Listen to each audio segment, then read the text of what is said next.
Oh, you know what we don't have? We don't have the intro music, and we probably won't because Scott isn't He's on it. We've sent him on a secret mission. He's on a secret mission, doing some things, looking at some stuff. So, welcome to the Out of Lives podcast. I'm Ben. I'm here with Mr. Moody. Hello. Hello.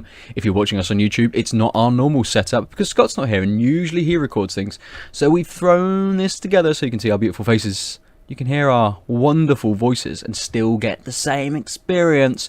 But you're not going to see the by TCG.cards logo, our sponsor. I think it's by TCG. Cards.com, something like that, isn't it? I've said it enough on the other podcast, so I should remember it. We'll come to you at the end then to shout out the sponsor. Plus, as I've just mentioned, we don't have any intro music, so there you go. That's good enough. We're done. This week, what are we talking about, Moody? Where are we going? We are talking about all things Comic-Con that is not movies. We will talk about a little bit of movies too. There's a couple of trailers we have talked about on the other podcast and everything, but yeah, we can talk about that. But everything else is pretty much everything else that we have not talked about. TVs and anything of relevance for what we really liked, what we heard about. It's a trailer, a new announcement, etc., etc. In the TV verse, the comics verse. Music verse, if there was the one at Comic-Con this year, who knows? The game verse, I don't know anything really. We had Andrew WK, didn't we? Bethesda at E3, so yeah. There may be some music to speak about. Not that I've seen any, if there is, to be fair. No, that is true. No. Before we jump into Comic-Con, have you been watching anything, playing anything this week, or for the last 2 weeks since we recorded last? Watching nothing much. Watched My Hero Academia still. I'm loving that show. It's just one of the best animes out there. Forget it's anime. It's one of the best shows out there right now for me. Yesterday I played a few games. I played Unravel 2 with a friend of mine. Haven't completed it yet, but I finally started it. Really liked what I played. Had a lot of fun with my mate of mine. We were messing around like crazy, trying to swing ourselves, save ourselves from birds and humans and dark clouds that are chasing after us, and it was absolutely insane. And because of what was announced at E3 through the Microsoft conference, that a sequel was coming for this other game as well, me and my mate started Overcooked as well last night, and we had an absolute blast on it.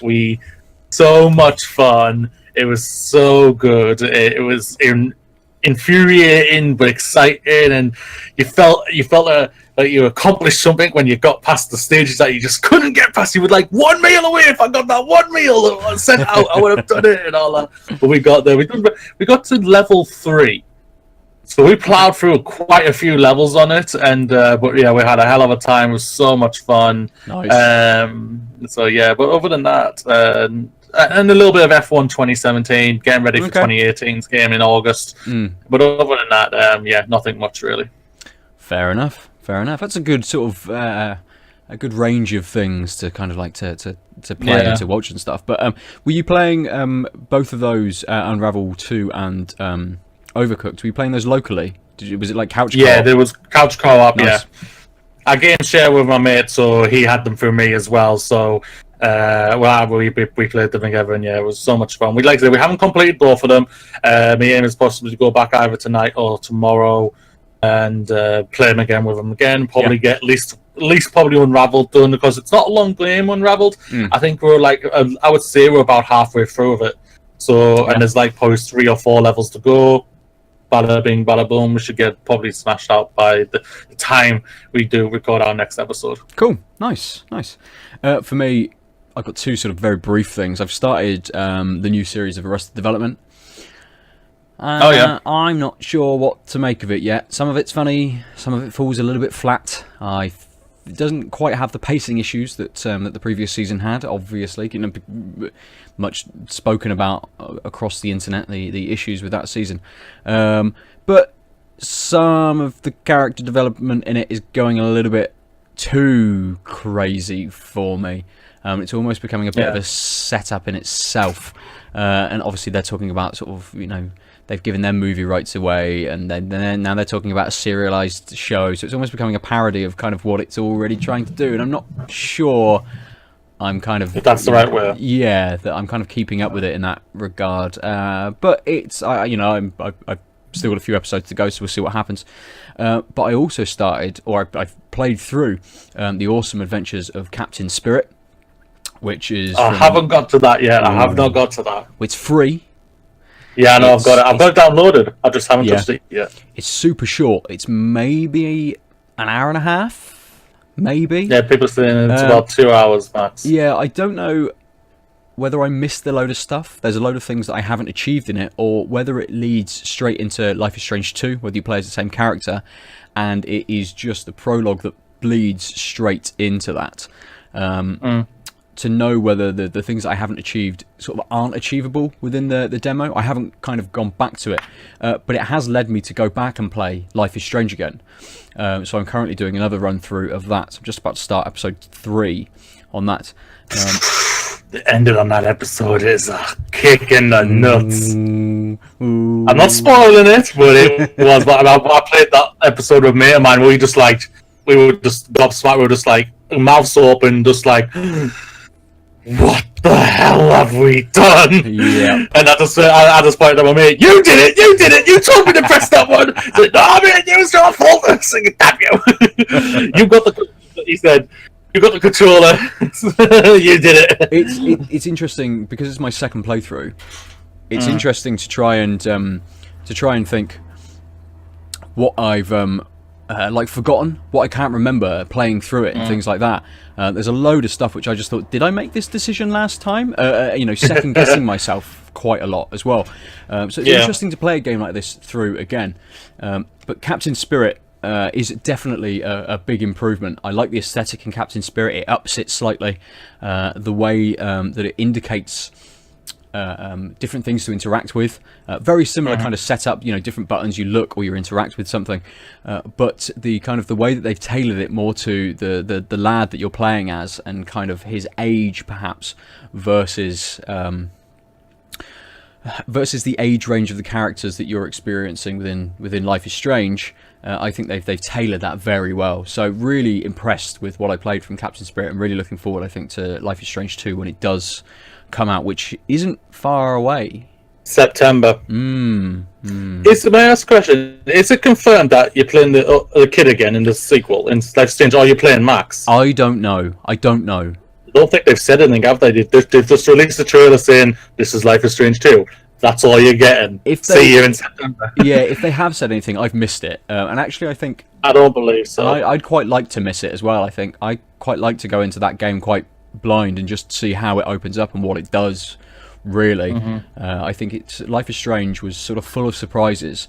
Full of surprises that you'd had an influence on as well. It's very good at doing that. I kind of want to go into that one blind. I hope it ties into Before the Storm as well, the prequel, because that was so good as well. It was one of the best games last year for me, Life is Strange Before the Storm. Ooh, and nice. I think if it somehow ties back into it somehow, obviously, I think I'm gonna have to do what you're doing right now. I've played it, the Life is Strange on the PlayStation, but I haven't got played on the Xbox. I'm more of an Xbox player these days, so I need to replay it on the Xbox. But I also need to play what comes out in August. I'm going to have to replay through all the Walking Deads, because Walking Dead Season 4 is coming out in August as well. Yeah, the final season. I have to get that done. Yeah. I've just pre-ordered that season, and with that you get for free the Walking Dead collection, which is every Telltale Walking Dead game they've made so far. The first 3 seasons, Michonne, and I think the 400 Days or something like that, which tied into the second season or came just after the second season. That was really bad. That was so bad. It didn't tie in. I didn't play it. I didn't play it at all. I haven't played the 3rd season. I didn't play Michonne, and I haven't played 400 Days. I've only played the first 2 seasons. So again, for me, once I finish Life is Strange, I think I'm just going to be on that Walking Dead Telltale binge. Just until the lead up to the next season. So I'll probably be talking about that in the next episode for 5 minutes. Shall we move on to Comic-Con? San Diego Comic-Con. Yeah. Would you like to kick us off with something you've seen, well, I suppose it's going to have to be something you've seen, isn't it? have seen all of it, I suppose. But something you see sadly, the things they've shown that they did not show people outside, we can't talk about. Exactly. That's why I said a lot on the podcast, on the movie show podcast. One of the biggest announcements that wasn't a movie announcement for me was #Clone Wars saved. Star Wars Clone Wars, the animated show, is coming back, and it's already been confirmed it's coming for the Disney streaming service. Drops late next year. I'm so excited for this. I never finished Clone Wars, but me and my partner binge watched it. Yeah. Literally, it was basically when Lucasfilm got bought by Disney and they cancelled the show. We all heard, okay, there's no more. They finished out the seasons now. Blah blah. We started binging it. I think we got to season 4, but we went into proper order. We got the IGN list, so we started in season 3, the first episodes. I think it's something like that.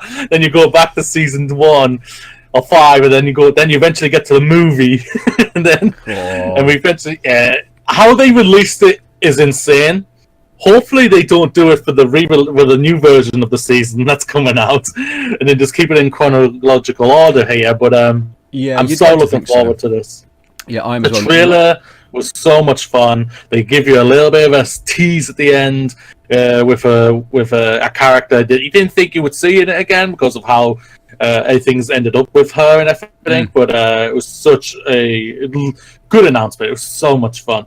Yeah, I agree. Like you, I didn't finish Clone Wars on its original run.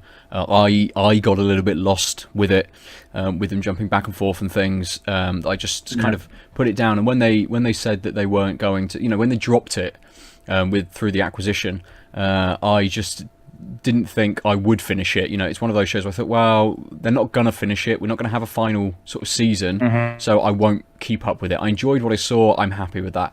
But this again has made me think: do I go back and try and watch it all in the correct order? Am I going to get into it again? It's maybe one of those shows that I enjoyed, but I didn't think wasn't fantastic. Well, it's a good show. It's a great show, but it isn't sort of up there for me, and it's not kind of pulling my viewing time towards that versus other shows that I'm kind of looking forward to or watching. That's fair. So I don't know whether I'll just watch the last season and not catch up on everything, just see how they go into it and try and pick it up there. I didn't watch Rebels, which Rebels is so good because they kind of filled that slot, didn't they? With Rebels, they wanted to tell a slightly different story, and Ahsoka comes into Rebels, doesn't she? Yeah. So I don't know how much I'll watch beforehand or try and catch up beforehand. It all depends how much time I've got, really. That's fair. Yeah. Did we get a date for this? Do we know when this is coming? They haven't got a date, but they're saying it's dropping for the streaming service. So my aim as far as I think they're going to drop this when the streaming service drops. And they don't have a date for that yet, but they're saying fall 2019. Yeah. So it's obviously if the whole Fox Disney thing goes through and everything, which we reported on the last episode. Yeah. Maybe we should as well. We had some announcement from that. I'm just looking forward to this. I was so happy about it, even though I know I didn't finish it. But what the Clone Wars did so well was they made Anakin something. They made Anakin. They made him brilliant. They dwelled into his characters. If you only watched the episode 1, 2, and 3, and you thought he was a whiny little bitch, a crybaby, a pain in the ass, an annoying little bitch, basically, which he was. Yeah. The Clone Wars fixes that so well. They keep him straight and narrow, but they throw in the little twists of the darkness to him that he will do anything if he needs to. There's some dark part. There's some real dark parts. There's a part where Obi-Wan is fighting this person. He's trying to save this person and everything, and just out of nowhere, boom, from behind. Yeah. Anakin stabs the person from behind, and you're just and Anakin's just what? And Obi-Wan's yeah, you shouldn't have done that. Yeah. He's what? I just saved this person. And he was just but that was so good. It was perfect. You see those little teases, don't you, of the outside creeping in. I mean, with the movies, it's quite a swift, because they do it I mean, it starts to come up towards the end of episode 2, not so much, and really it's kind of episode 3, which is really his kind of downfall to the dark side. But it almost feels in the movies that it happens super quickly. At least Clone Wars kind of builds on that and actually shows you that this came in quite a while ago, that he has had those kind of pulls and those temptations a lot earlier than maybe you're kind of led to believe through the films, perhaps. Yeah, it was just not executed brilliantly on the film. Sadly, it was a great story and everything. It was just never executed well. Sadly for me, I enjoyed them still, but they were just never executed perfectly. Yeah. But yeah, they dwelled in it. Like Ahsoka at the beginning started so annoying, and by the end, she's brilliant. She's absolutely. You love her character. Yoda is Yoda. Yoda's Yoda. What do you expect from Yoda? He's awesome as always. Mace Windu was awesome. Obi-Wan Kenobi is brilliant. They saved... it's been out for a while, so I am going to spoil a bit. They saved Darth Maul. Darth Maul comes back in it, and he's brilliant in it. He is good. How he survives is questionable. I will never deny that. I'm thinking, really? Really? But they get past it really fast, and he just comes really brilliant, and I really liked him. And then he goes into another show, but he's really good in it. But yeah, it's so well done, I thought. And there's there's the bounty hunters and all that, Cad Bane and everything. So great. Bounty hunters that we've never got to finish on their stories or anything, and we want to know where is Cad Bane. Like Cad Bane, he's talked about in the Solo film, and that's how creepy it is. He's still alive then. In the Solo film, it's but like 10. They say it's about 5, maybe 10 years, but it's about 5-6 years before A New Hope. So if that's there, Cad Bane is still, to what we know, is still alive. If he's still alive, is he alive in the original series still and whatnot? That we all want to know that, because he was a brilliant character. He was a fantastic thorn for the Jedi and everything, and I just loved everything about it. You got the mythos of Darth Revan, but Darth Bane. Darth Bane became canon, what a lot of Star Wars junkies wanted. He was voiced by Mark Hamill as well. There was rumors that Darth Revan was meant to become canon as well during the Clone Wars, but it was cut out. Maybe with this new season, he might eventually come canon for everybody. So, and that I'm sure I read that they decided once the acquisition went through that Clone Wars wasn't canon anymore. No, Clone Wars is canon. Clone Wars definitely canon. Okay. Clone Wars is definitely canon still. So is Rebels and everything. No, Clone Wars.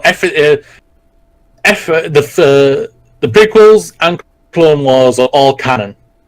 All the other books that were written around that time, all legends now. They were all put into legends. Now they've took things from it and like redone it. Like there's 2 new Thrawn books. So Thrawn, should I say, he's like now canon and everything for everybody. There's so many. They keep the pinching from other things and everything and expanding on the story and whatnot. How in the legends, Chewie got killed by a freaking moon. We don't want that. Even though I won't lie, that's one hell of a way to go out. He dies by a bloody moon. No stormtrooper or Jedi could the Sith could take him out, but a fucking moon will. But it was so brilliant. I loved it. I'm so happy with this. And the trailer was so good. It was. The trailer's so good. With the Clone Wars. It nailed the music as well. Yeah. Just that build. Yeah. It made me, not quite, but it made me feel similarly to how I felt about the Force Awakens trailer. You know, we hadn't had sort of a Star Wars movie for a while. When that trailer dropped, I was just sat here welling up because that music built so beautifully. And when they played the Clone Wars trailer, I had similar sort of chills, and they used the music really well in that. Chewie, wow. Love it. I love it. Love it. Yeah, and that's how it felt like with this, because what they did so well in this show is they gave the clones individuals. They were individual people, even though they all looked the same. They all had their own identities and everything, and you could tell it. You could tell it just the way, even though they were all voiced by the same person. You could tell, oh, that's Rex, that's Cody, that's 555, that's whatever, and everything. That was so brilliant. It was so well done. Completely, got those slight inflections, the occasional different kind of vocabulary that each of them had, the way that each of them would react to a situation. You know, they were really given personality, which was, I suppose, a little bit surprising, considering they're all meant to be clones and soldiers, and that perhaps they're not meant to, put their own sort of thoughts and things towards what's going on and stuff. So for them to take it in that direction, I thought was really good, and as you say, played very well for each of the clones to have sort of a little bit of the spotlight as well, and really get to know that squad. So it's good. It is Dave good. Filoni always said he had 3 more seasons before it was cancelled. Really? If we get the 3 seasons, that'll be amazing. Ooh. To finish off, and I can just imagine how he ends the finale, getting ready to go into episode 3. That'd be so cool. Yeah, it would be very good. So we don't have a date. It's going to come on the streaming service. So more than likely, a lot of people will probably pirate it when it comes out. Well, it seems that they're saying it's going to be cheaper than Netflix to begin with, and with the acquisition, with all the films and everything they have, and shows and everything, and with the possible acquisition with 20th Century Fox, they could have a lot on straight away. Man, for you. Yeah. I mean, we're still getting stuff on Netflix, a few of the Marvel films and things like that. But I imagine by the time 6 months before this releases, everything will be pulled from every other service. Yeah. So yeah. But like bye all of it. Yeah. Liz, they are building up to challenge this. They're going for it. Disney's going to be the biggest company in the world, if it's not already. Apple, I think, still is still bigger. I think still bigger. Walt Disney's reanimated corpse. That's all they're doing. They're just saving to be able to pay for Walt Disney to be able to be brought back from the dead, aren't they? Which probably costs quite a lot of money. So, should we move on to one of my picks? Yes. I heard absolutely nothing about this show going into Comic-Con. It was one of the trailers I thought worked really well. Adapted from a Rick Remender comic book, and this is Deadly Class. It's basically kind of like, I think I watched a panel where some of the characters said it's almost like a super violent Harry Potter. It's all about that sounds awesome. It's all about kind of an assassin's school.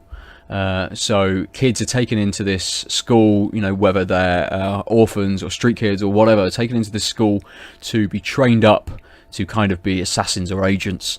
You don't get a huge amount from the trailer. I've never read Deadly Class. I do like a lot of Rick Remender stuff, but it's something that I just passed me by completely. But it sounds exactly my sort of thing. 80s set, ultra violent, all about. I guess it's kind of a coming of age type thing. It's all about sort of teenagers and stuff in this school being trained. It's got Benedict Wong in it, who I really like. So that's kind of another draw for me as well. But even through the trailer, you get this little scene where a girl passes a note back to who I think we're being led is the main protagonist, this kind of orphan kid or this street kid that's brought into the school. She passes a note, and the teacher just has a almost like a leather strap whip, and just from behind just whips her in the nose. And you just see this, obviously she recoils in pain. You get blood coming down, and she just takes the blood off her nose and just licks it seductively back to the lad she passed the note to. I'm like, right, I'm definitely in.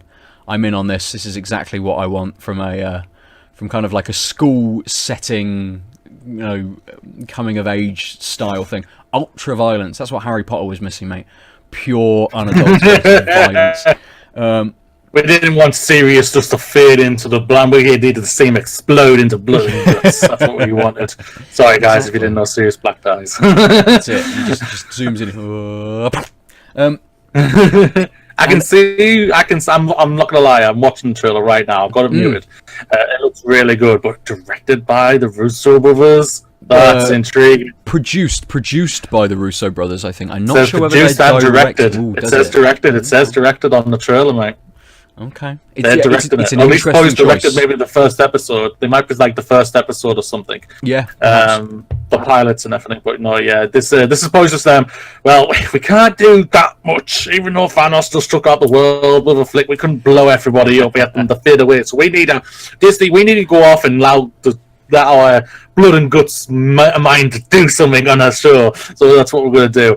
This looks intriguing, I won't lie. Russo brothers I'm always intrigued with right now. Yep. They've done nothing but close to perfection in everything they've done lately, and I'm very intrigued with what they do next and everything. But yeah, it looks very good. Yeah, it does, and I know that the some of the characters on this panel were saying that Rick Remender is very involved as well, so it should be staying pretty true to the comic books. If anyone listening is a reader of these comic books, then this show is going to stay pretty true to it. Again, I don't have a date for it, and I don't know who it's been picked up by. Sci-fi on our end. It's sci-fi in the States, but I don't know who. I think I'd be surprised if it's not going to be sci-fi over here either. Well, we have sci-fi on Sky, so I'll be surprised. The other show I'm going to talk about later is a sci-fi show in the States, but it's been picked up by Netflix here. There's always that, that slight edge when you bring something over here. Might be Netflix. Netflix might pick it up, Yeah. Hopefully, I don't need to buy Sky to be able to get sci-fi. I can just watch it through my Netflix subscription. But we'll see. There's other means. There's other ways of getting these shows, which we won't go into now. Maybe another day. But yeah, I mean, for me, it's kind of the top pick. I've been a big Walking Dead fan. I've enjoyed that. Not as much recently, but it outshone that. Outshone a lot of the shows that I was kind of looking forward to. And outshone maybe one of the things that you're going to speak about in a moment. Yeah, sorry, I just needed to clean my nose and I didn't want to do it on camera. My nose is really annoying me there. That's all right. There we go. I know one of the shows that you want to talk about I was super into, but even for me, Deadly Class outshone that. Maybe we'll move into that one. I don't know whether it's your number 2 or whether you've got something in between. I'm going to make you talk about Discovery. Star Trek Discovery, go for it. Why the hell not? I'll leave the one what's probably one of the big hypers for me last. So Star Trek Discovery's first season was incredible. Yeah. The trailers for it leading up to it sucked. Nobody was excited for this show whatsoever. No one's just like, well, this looks terrible. The ship looks terrible. I'll still argue, I don't like the look of the ship still. Okay. That's neither here or there. But that's neither here or there. But I've watched the show, was absolutely fantastic. Yeah, did it end a bit so? It ended easy. I was just like, really? Yes. That's how it ends? Fine, okay. But with how much quality the rest of the series was, I can't say nothing wrong with it. It was such an amazing series. The characters were so well realized. You had two of the best captains in the show that are brilliant in it. Jason Isaac, is it? Jason Isaac? Yes. Yeah, he was incredible. I loved him in this show. Yeah, I thought he was brilliant. Captain Lorca was a fantastic character. Yeah, I thought the twists that happens was so well done because you didn't see it coming. For me, I didn't see it coming. I was just whoa, damn, that's a hell of a twist. That's really well done. I loved the Klingon side of it, but we didn't get enough of the Klingons. But that was all right because, like I said, the show was so well done. I can't think and hopefully expand into obviously in the next series maybe. But we finally got a second trailer for the first trailer for the second season, and it looks really good. You've got Captain Pike, you've got Kirk. It's not Kirk. You've got the Enterprise. You're hinting at maybe Spock. He'll definitely be this there. Is the, but this is the thing. To what I know, this is the Kelvin timeline. So there's this Zachary Quinto. But the ship doesn't look like it. That's the thing. It's so not. It can't be a problem. Isn't it? I thought it was the original timeline. It's the original. So okay, I did not know that. So it should be. I think it should be. So they're gonna get someone who looks kind of like Leonard Nimoy. Yeah, can't do a Leonard Nimoy, thankfully. Yes. So if it's the hinting at him and everything, I love the thing that Spock has a half sister, basically. Well, not half. He has a stepsister. He has a stepsister. I love that. I think she's human, but she acts so Vulcan, and I think that's brilliant. I think she's so well done. Hopefully, she can leave Walking Dead and go fully onto this because her character is wasted on Walking Dead, unless her character's now died. I don't know. She's completely off Walking Dead. She has been for a little while. Oh, she left. She left Walking. No, God, I can't remember actually. I think I dropped Walking Dead just before I left that, it as so well. I don't think I I've, left it I don't ages think ago, I've seen so- that. But she definitely left the show to do Discovery. Well, that's good. Then I'm so happy for her there. She was so well done. The guy who they've got to play Captain Pike, he looks all right. Yes, the show he was in last time in Humans wasn't that good, but that's not his fault. Yeah. He only did what he could do. This time here, I feel like he can do properly. He couldn't do anything with the character he was in Inhumans for me personally. Here, he hopefully can do it with Captain Pike. We heard so much great things about Captain Pike, and I'm looking forward to seeing what Captain Pike is. And I love the characters. I think the characters are so well done right now. Yeah. Discovery was one of my favourite shows last year. It was plagued with issues from sort of the showrunners leaving almost right at the beginning, and writers and issues all around the show. And I know that Brian Fuller started it off. He soon sort of jumped out of it, but he had this plan for how that show was going to pan out. And the idea was that there were going to be several seasons, but each season was going to have sort of like a time jump between them. So it might have been that each season had a different crew. There may have been holdovers and different people coming in and stuff, but it might not have been following Burnham for the second season. But they decided to get rid of all of that and carry on with this crew. It's going to follow up straight from season one, as you see the Enterprise come in right at the end of season one for them to kick straight off leading into season two with that. I'm interested to see what they do with Pike. Apart from in the movies, he was in like an unaired, the first episode of the original series, which I think went unaired. So I don't think, in terms of sort of people just viewing it on TV, I don't think he's ever been sort of seen. But there was a character, so there was an actor who played him, and I know that from listening to a Discovery panel that the actor now who is playing Pike, has met that previous actor's like family and stuff, and they're happy that it's him that's leading it, that's playing Pike. The rest of the cast seem to all be, they've obviously gelled really well through season one, but he seems to have fit in really well from what they've been saying as well. So interesting to kind of to see what they do with it and where they take it. I thought they would very much have the Enterprise maybe come in for only, or at least Pike and a couple of the characters for Enterprise only come in for maybe 1 or 2 episodes. Almost as they did with season 1. They had episode 1 and 2 where it was very much focused on the start of the war with the Klingons, and they almost seemed to kind of jump into something else from episode 3 onwards. And I thought maybe they'd do something like that with this. Maybe they have. We don't know really. We've only had the trailer to go off, and that doesn't mean all of that hasn't come out of the first 2 episodes. But I think maybe he's around. He's sticking around for a little bit longer, perhaps. Burnham's maybe a little bit green still. Being able to take over the captain, to take over the running of the ship. Saru as well.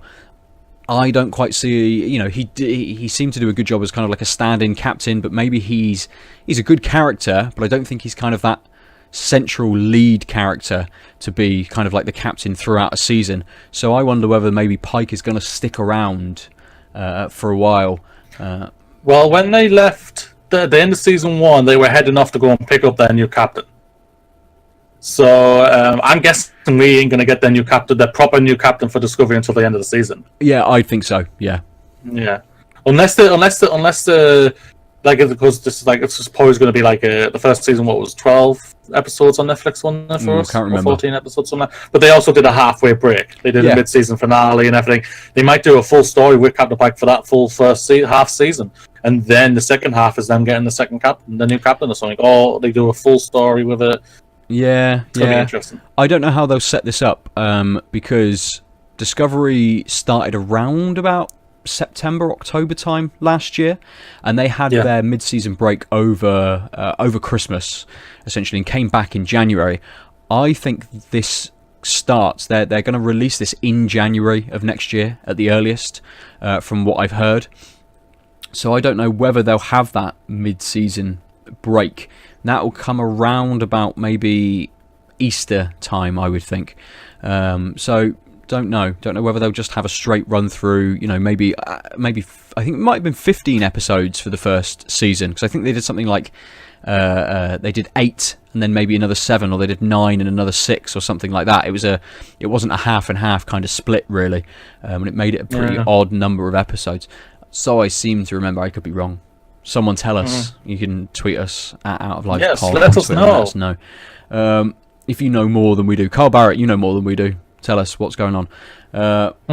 So, yeah, like you, I am looking forward to Discovery. I just don't think that trailer did very much for me. Oh, I enjoyed the trailer. I enjoyed it. I was just like, oh yeah, I can get back into this. I'm ready for this right now and everything. For me, the trailer clicked. I enjoyed it. Cool. And I can't remember her name, but I want the captain from the first ship. I want her back. Oh, Michelle Yeoh. I loved her. Yeah, I loved her. I thought she was so good in that last season. God, what so is good. She did. I can't remember, but I love that she did both sides. You saw the calm, collective captain, nice, loving, and then you saw the evil, vindictive, psychotic, loving. Sexual minx, by the way, sexual minx at the end. I was just like, whoa! I love this woman even more. She was absolutely brilliant as a character, and she just, you could see she had so much fun. You could see it. And I hope she comes back. I hope she comes back. I do as well. I don't know how much they're going to lean into sort of season 1 now. You know, the characters are kind of established, the relationships of the crew are there. We've got kind of like a full cast of characters now, and they're they're adding Pike in where maybe Lorca is missing. I know that he's the number 1 from the Enterprise is also coming across, like the original number 1 character is coming across with him as well. So, and there's a couple of other characters that they've slid in too. So I think with those new characters coming in, I don't know whether there's much space for returning to maybe some characters. I mean, she may appear in 1 or 2 episodes. I think they'll keep us guessing as well. They did a really cool thing where they messed around with the casting sheets. So always on IMDb, they never really alluded to how many episodes each of the characters were in. So it only ever said for something like Michelle Yeoh that she was actually in like 3 episodes or 2 episodes. For her to then obviously be in a lot more towards the end of the season. So they played around with that to keep things mysterious. And I've forgotten the Klingon character's name, Tyler. Vok. I think they completely changed the guy's name. Whoever they listed as playing Vok wasn't who they'd listed as playing Tyler, even though it was. But you know, they were playing with people's expectations, and they didn't want to give too much away about things like the twists and other characters coming back and stuff like that. So if they kind of keep to that formula of messing around with us again, I'll be quite happy. I think that was a very clever way of throwing people off. And as you said at the beginning of this Discovery chat, I also didn't know that twist was coming, or what was kind of going to be happening, especially the one with Lorca as well. I just did not see that at all. Thought it was fantastic, and I thought Lorca was a fantastic character, but I didn't see that coming, and that was a real good surprise as well. Very, very enjoyable. Yeah, I agree with that. I'm going to keep it in space with my next pick. The Final Frontier. Well, this is going to be, I don't know, it's not quite the Final Frontier. I don't think they leave the orbit of Earth, really. But this is for Nightflyers, which is a George R.R. Martin, I think it's a novella, written a long time ago. But it's kind of like a sci-fi horror. George Martin describes it as a haunted house in space. And... The like Discovery, the trailer didn't really hit for me. I thought the music choice on the trailer was awful, really, really bad. But the visuals and kind of what the characters were doing and saying worked for me. Looking a little bit about this show, the way that they've produced it, essentially they're all on a spaceship which They're trying to travel to this signal that they found because they believe that it's an alien race trying to contact them, and they want to go and make first contact with them. The Earth is, standard sci-fi kind of stuff. The Earth is dying. They want to go to make first contact with them to see if there's something that they can do to help, or however that story is going to kind of play out. But something happens, and the crew and stuff start getting picked off on the ship. It's a serialized, it's at least one season, a drama or sci-fi horror. You can imagine, because it's from George R.R. Martin, that there's going to be some pretty gruesome deaths that maybe characters that you come to enjoy and love over a couple of episodes may just get axed. A good Game of Thrones, yeah. I would imagine so. He loves doing that kind of stuff.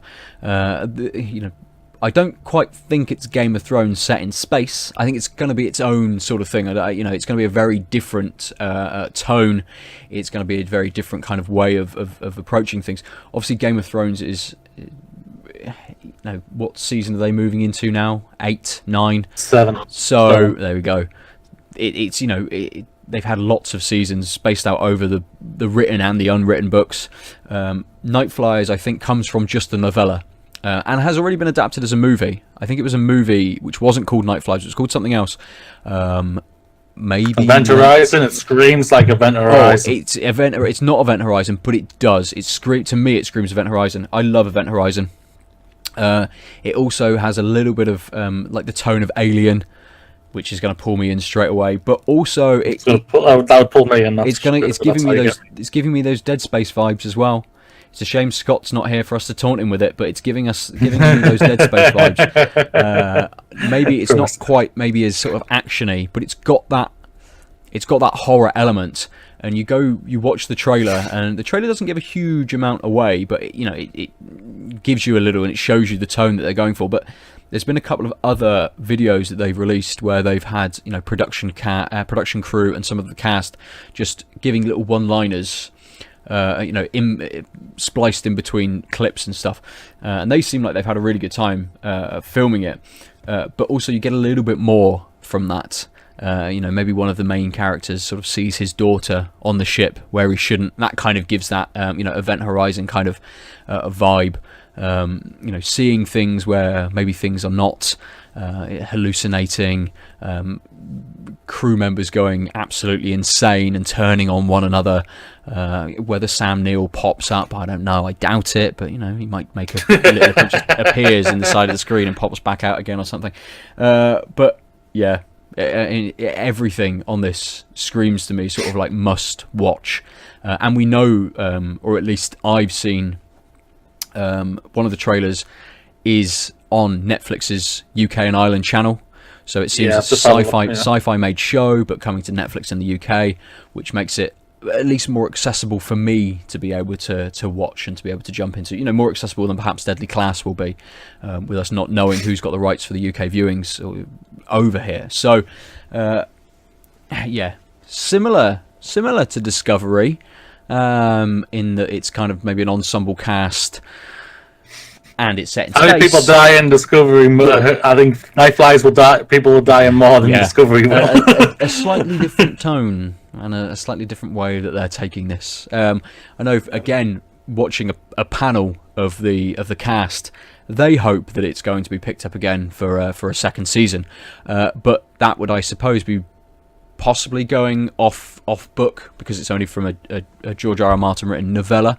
So perhaps they cover that in the entirety in the first season, and maybe move into uncharted territory perhaps for another season. But again, depends how many characters are left alive at the end. It's not a novella I've written that I've read, so I don't know. I don't know what's going to happen. Very interesting. Again, just like on the other trailer you're talking about, I did not see this, so I've literally just watched it now. Without the volume on, so I didn't hear anything. But it intrigues me. Event Horizon, it was alright. But Alien, love it. I think, and if it feels something like that, feels the claustrophobic and everything, gives you the terror, just by not even showing much, but you feel the intensity and everything. You're gonna get a good time out of this, and I think it could be a good little show. This, so hopefully it's gonna be something. The visuals just from the trailer alone look really good. From a TV show, that's what I'm loving these days. That TV shows, the visuals are getting better and better and better and better. CW shows, maybe you should learn something. I'm sorry, the CW shows, they look terrible. They're CGI, I'm sorry, they do. But when you see little shows like this, they get better and better and better, for God's sakes, and I like it. I'm looking like... I'm very nitpicky these days of what I watch and everything, because a lot of things I'm hearing good things about, but I'm just like, I can't really watch this. Yeah, I'll get to it there. But it's kind of the argument I think I made on the last episode, or maybe the episode before that, or on one of the tagged up episodes. I've said it at some point to someone, not everything is made for you.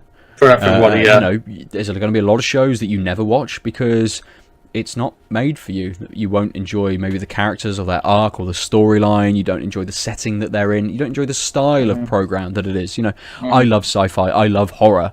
So Nightflyers is definitely for me. You know, I enjoyed The Expanse. I liked Discovery. I like a lot of Star Trek. You know, even sort of you know, a lot more of kind of like the pulpy nature of it as well. You know, I enjoy that kind of stuff. So, you know, maybe Nightflyers isn't going to be for everybody. The same as I like some comic book stuff, but some of the CW shows, they're just not really made for me. There may be, some of them at least, are possibly aimed at someone a little bit younger. So, yeah, not everything is made for everybody. It's fine to miss things and not be part of the conversation for everything. But sometimes you want to be part of the conversation for everything. Yeah. I don't mind that. The other thing I'm looking forward to, really, that's coming up, and which I was very surprised that we didn't get a trailer for, because I believe they've finished filming, is Game of Thrones. They were not there at San Diego Comic-Con at all this year. Didn't seem at all. I thought they would want to at least tease us, give us something, but they weren't there. That was very surprising for me. And obviously, because you got to think the final season will be pretty much out before San Diego Comic-Con next year. Yeah. To be all out. So that's why I was very surprised. Unless they're going to go to New York Comic-Con, because that's just becoming just as big as San Diego these days, I'm hearing. So that's something I can think of. Unless they are not finished filming yet. I might be wrong about that. But I thought they were. I don't know whether they finish everything. I've got a friend who worked over in Ireland. I don't know exactly what she was doing, but she was working on the Game of Thrones set, and I know she is now back in England. At least she's back in London, I think. So at least she see Jon Snow die again? I don't know. She's not. She's not allowed to tell. We need to know this. She's not allowed to tell anybody anything. But I know that she's back. So whatever she was doing over there has wrapped up. So whether that means that their Irish filming has all wrapped up. They do go all over, like they go to Finland for the snowy parts, which I'm guessing they're going to have a lot of snow this year. They go to Croatia as well? Is it Croatia they go to? Yeah, they go for a lot of places, I think. They do. It's going to be interesting, but that's not my final pick. My final pick is a reboot that I did not see coming whatsoever, and I'm so happy, especially as I was such a fan of it. Buffy the Vampire Slayer reboot coming. I can't believe this. I was so happy when I saw it. I was just like, oh my god. And I love Buffy. I loved it. Sarah Michelle Gellar. I had the biggest crush on her and everything. She was amazing. Buffy, I thought she was amazing. I can't remember his name, but the guy who played it as Angel, he's becoming like a full-on TV star now. He's had what Bones. Is his name? The guy from Bones, yeah. David Brennan. I don't know. Branagh, I think it's something like that. But he's become a star and everything. But you've got the pop culture love for this. I think it was absolutely brilliant. He was so good. It was one of the best shows out for me out there when it was around then. It was also one of the pioneering shows of female empowerment. Here, a woman is kicking ass. She is literally the person who's saving the world and everything. I think it's perfect, even more with what's happening in society these days, and I think so. It's even more better. Perfect for this time. They're saying it's going to be this type of era and everything, bringing it up to the 21st century and everything. But it's going to be an African American woman playing her, playing the new Vampire Slayer and everything. Not saying the character's going to be called Buffy, but it's like a Buffy reboot. and everything, but I don't know if they've confirmed it is going to be the name is going to be Buffy or anything. I don't know whether they've given that information out, but a lot of people online are like, "Wow, why are you doing this to Buffy? Why not make it like a regeneration or whatever it is that the Vampire Slayer goes through to become a new sort of like host, to go into a new sort of body?" But I think people are sort of speculating, unless I've missed something, and they have said something. Yeah. I think people are just sort of speculating that that's what they're going to do. But I would imagine that they're probably going to, whether it comes out as Buffy, and like the character sort of regenerates into a new host or whatever, they'll change the title sequence. That will go through a transformation as well as the character is kind of unveiled and shown, and they say who it's going to be, sort of thing. But they've got lots of ways that they could play with this. I was never massively into Buffy. I liked it. I was a big Sarah Michelle Gellar fan when I was a teenager, but it came out. I know my partner Kim is a big Buffy fan. She watched them all on Netflix when they came out on there, and I think it's as you show, it was brilliant for a show which had a woman as kind of like the main character, with other really good supporting female actresses and characters. Obviously there were some supporting male roles in there as well, but they weren't always kind of tied. The Buffy and the other characters didn't always need the men there to kind of do what they wanted to do. They were kind of essential as part of the team, and there were a lot of obviously sort of relationship storylines and stuff like that. But it's almost it came out at a similar time to stuff like Dawson's Creek and programs like that, which I shoots them. Well, it's what I would argue is it's aimed at the same type of people. The same people who are going to watch Dawson's Creek, I think, are going to watch Buffy as well.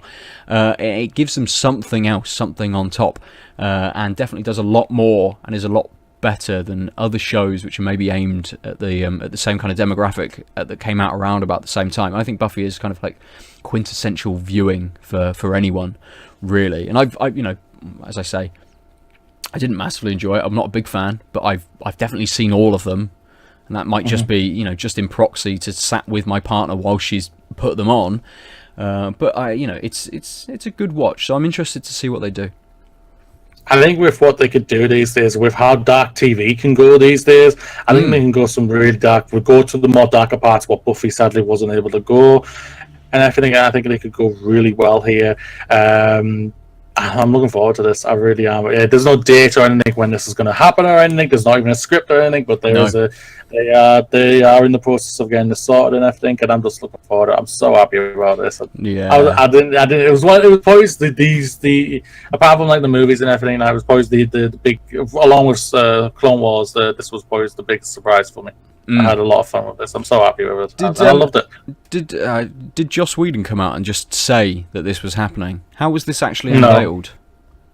No, I've just read the article. I would have to get the article, but sorry. It's all right. I all I heard was just that it was happening. I don't know where it came from. It came from Deadline. Right. Deadline. I think it was Deadline who dropped this. So I'll have a look here. Let's have a look here. We'll do a dance for visual people watching on YouTube. I do a little dance just to keep you reading. Stop moving, man! Stop moving. So, Deadline reports a reboot of the supernatural dramas in development for Fox 21 TV studios, with Whedon returning to executive produce, and Monica Oshumi Bream, I think, Midnight and Texas set as writer, executive producer, and showrunner Jael Berner, Fran Kaz Kazui, and Zoe Early will also serve as executive producers on the TV show. Deadline reports that the new version will be pitched to a streaming and cable networks this summer, with the mythology, building on the original mythology and everything. So, even though it sounds like it's a reboot, they might go the version of how you were saying here, of what the fans are wanting, that sadly Buffy has now died. And the new version, and kind of like Avatar, The Last Airbender, Aang has died, and now Korra is the new Avatar, and everything like that. Transferred over, yeah. It might be something like that. They're saying reboot, but I don't. I think that all things are like a reboot these days. Like Korra was a reboot. It continued in the same universe, but it also rebooted a lot of things and everything. And it's the same thing. I think they might just be completely reboot and they're completely forgetting about Korra and not Korra, Buffy, or they might just be saying Buffy has now passed away. A new version of her now is this woman's Alita or whatever. I don't know. And yeah, it might just be that, and I think that'll be fantastic. But yeah, they're aiming for like streaming services and everything, and that'll be interesting to see. I could see Netflix picking this up. Oh, definitely. Amazon will bid, I have no doubt. But yeah, it definitely with Netflix having already had Buffy on their service, yeah, I can see it going towards that, definitely. So, you've got any final thoughts on anything that we've discussed today? All the CW trailers sucked, and Walking Dead trailers sucked as well. I'm sorry, they did. I really didn't like it. The worst thing is, I really liked season 1 and 2 of Arrow and Flash, and they've just gone way downhill, and it's just terrible for me. I think Steve Amell as Arrow does a really good job, and the guy who plays as Flash, I think they do good jobs, but it's just too much for me now. I'm just like, nah, man, you're not fun anymore. It's disappointing. They've got so many shows now, all kind of going alongside each other. Is it Legends of Tomorrow and Supergirl, Flash, Arrow? Yeah, Supergirl, then Arrow, then Flash, then Legends of Tomorrow, and then, like I say, they all delve into like a big season finale with all 4 episodes, all like a 4-hour film or whatever for everybody, and everything. And no, I'm just disappointed. I never clicked with Supergirl, sadly. I hear good things, but I never clicked with it. And Arrow's just gone way downhill. Legend of Tomorrow's never blown me away and everything. Even though some of the characters I liked from the previous first 2 seasons of Flash or the first 2 seasons of Arrow and everything, but it's just not working, sadly. And I'm just like, it's disappointing to think this. And Walking Dead, I'm sorry. I'm sorry. Like, no wonder the guy who's playing Rick Grimes is trying to get the hell out of it. He's like, I see the pitchforks. I'm running the hell out of it like this, and I'll say it right now, but I won't watch the episode. I'll literally just wait until the clip of the final scene of him in the finale of this season happens, just to see, does he die or does he just walk off and leave or whatever. I don't know or anything. Knowing Walking Dead, and again how happy they are to kind of off characters, I think they'll let him walk off. I'm calling it now. I think they'll let him walk. Just in case, in 2 years' time, and if it's still going, he turns around and says, "I want to come back for a couple of episodes."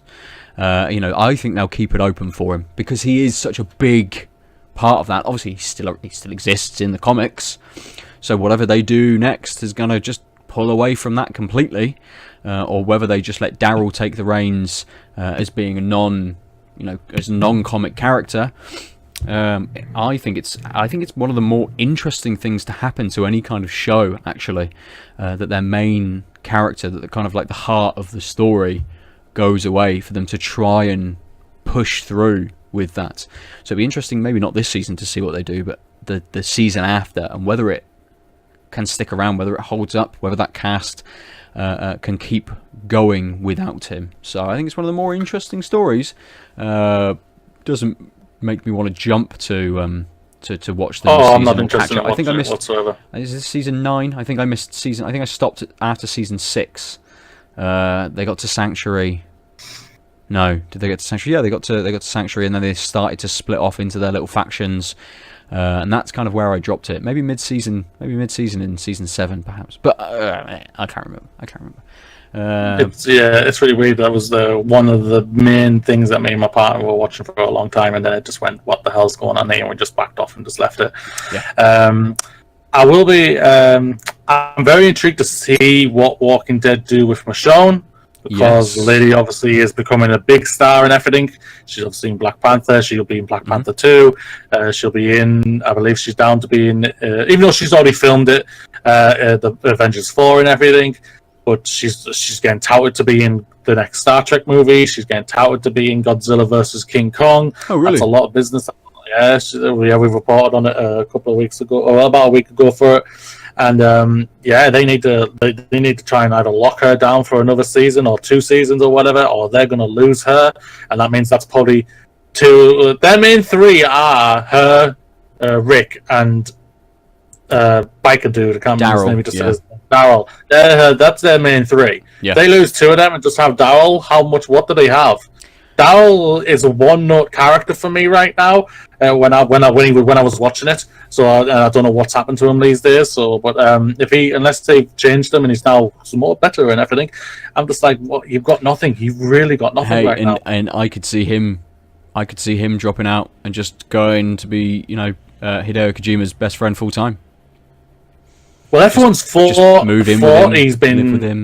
always been on the cusp of that he will leave or something. There's always been thoughts of it, and I don't think I think the Walking Dead have always slapped him down for another, just give him that little extra money just to convince him to stay, because they know there'll be riots if he goes. Yeah, I think people will be unhappy. Fans will be unhappy, especially if they either kill him off or anything, and it's going to be interesting. Yeah, I think more so. See what happens. I think if Daryl leaves that show, it's more of a blow than if Rick does, really.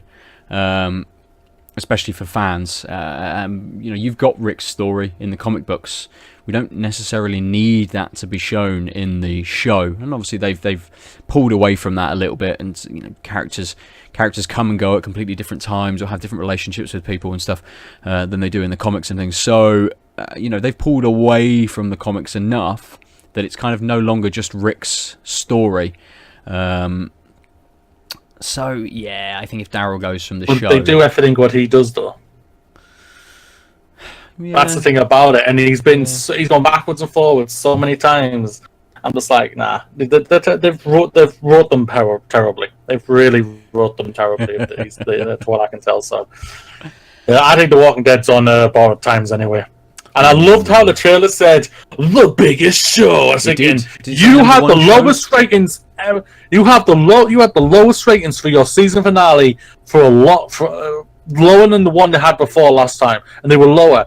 You are on borrowed times, ladies and gentlemen. You really are Walking Dead.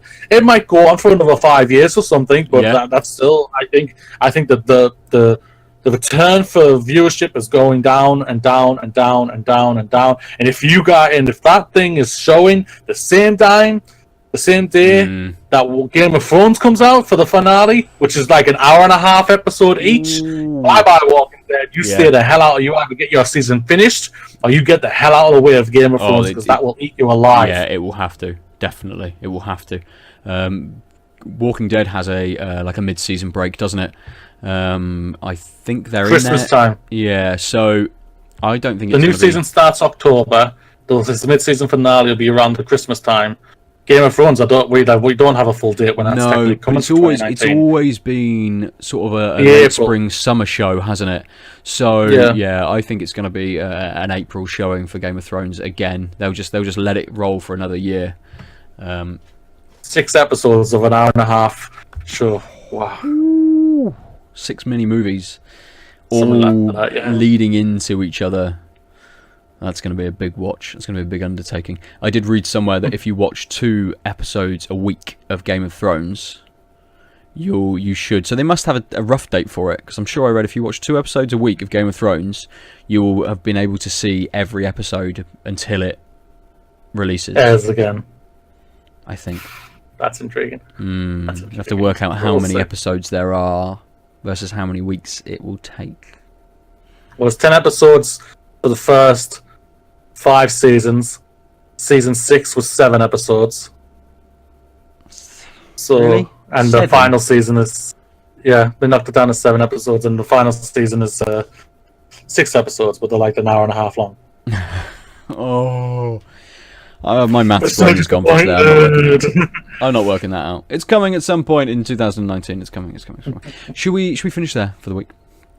Yes. Do you want me to read off the sponsor? Yes, please. And the sponsor, ladies and gentlemen, you want more card game coverage? Well, check out our sponsor for all thing card games. Buy TCG.cards offers sealed and single products, and the best thing for all that, ladies and gentlemen, is our glorious partnership That's 7% off on all items. Use discount code OneLiveUp. Prices have just got lower, ladies and gentlemen. Go to www.buytcg.cards now. Perfect. If you'd like to go onto the internets and talk to me about any of the shows that we discussed today, you can do so at Nova_47. If you want to play some games with me, you can find me on PSN or on Steam at Nova_47. Also, Moody, how do people talk to you? You can talk to me anytime on Twitter at Mr. Glorious One. If you also want to talk about movies and everything, or to hear about movies or new movie news, go to the Glorious Movies Show at www.lives.youtube.com. We're almost at 100 subscribers there. If we can hit 100 subscribers, we can finally get our own UI or whatever it's called, so we can probably get for people to find us properly on that. Yeah, we'll be able to populate the handle, fantastic. Won't we? Yeah. Yeah, get a proper handle for it and everything. That'll be fantastic. We're like 5 away, I think. 6, I think, max. So we're really close. If we can get 6 more, slowly, that'll be fantastic for people to slowly build. I also do reviews as well, where my next review will be Mission Impossible 6, is it? Fallout. Is it? Yeah. The next Mission Impossible film. Where Tom Cruise breaks his ankle and they actually show the footage in the film. Ooh, that has been confirmed. That has been confirmed. So it's in the trailers. So I like that. That's good. yeah, I'm looking forward to it. I love the last 2 movies, so I'm looking forward to this one. So obviously, some it being a prequel to all of the to the Bethesda Fallout universe as well. So that's interesting. Basically, yeah. Good. Basically. Good. If you want to hear some more from me on games whilst I drink ridiculously alcoholic beers, you can listen to Tanked Up as well. We can find that on outoflives.net, as you can find this podcast, Mr. Movies, the Glorious Movie Show, and lots of other things as well at outoflives.net, or you can get us on your podcast service of choice. Do that. Rate us, review us on iTunes or Stitcher or Google Play. I don't think we're on Spotify. Maybe we are. I don't think we are. But rate us. Let us know what you think. Give us some feedback at OutOfLivesPod over on Twitter as well. I believe the email address, if you want to email us, is podcast@outoflives.net. And you give us some long form. And if it isn't, someone's getting emails they didn't want. Yeah, why are you asking me this question? I don't know you. Exactly, it's something at outoflives.net. One of us will get it. Probably Dave or Adil or someone like that. We'll just pick up this random email. I have no idea what people are talking about. But we will return, possibly with Scott, after he's back from assignment in a couple of weeks. As Scott alluded to last episode, we are kind of fortnightly now, just whilst Scott's moving and stuff. Plus, I'm getting married next week, so I'm not around. I'm going to be gone. There's going to be no interaction with me whatsoever next week. I'm going to be drunk off of my ass for a whole week, pretty much. Hey, a long time coming. So yes, we'll be returning. His life away. Yeah, that's already gone, mate. I've got a child. That went 2 years ago. So yes, we will return in 2 weeks. Enjoy whatever else we get from Comic-Con. Enjoy the games you're playing. Enjoy the movies you're watching and the shows that you are consuming. Bye-bye. Bye.